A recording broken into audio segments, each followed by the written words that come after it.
Magandang hapon! Kumusta po?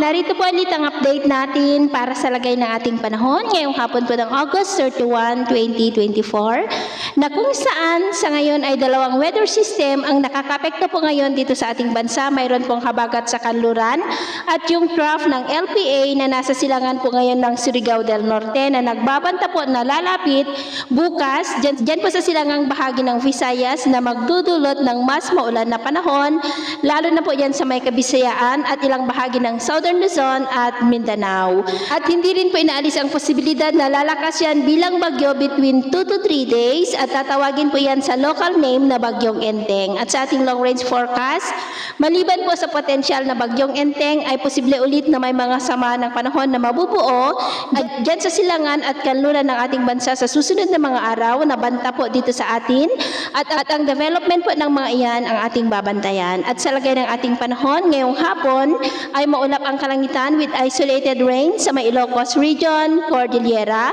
ilang bahagi po ng Cagayan Valley, ilang bahagi ng Central Luzon, Metro Manila, Calabarzon, Bicol Region, ilang bahagi ng Mimaropa, Western Visayas, Central at Eastern Visayas, Zamboanga Peninsula, Northern Mindanao, Caraga, Davao Region at Sorsogon na posibleng magtuloy-tuloy ang mga isolated rain sa ilang bahagi ng ating bansa hanggang mamayang gabi, kaya mag-ingat po tayo sa posibleng banta pa rin ng mga pagbaha at pagguho ng lupa.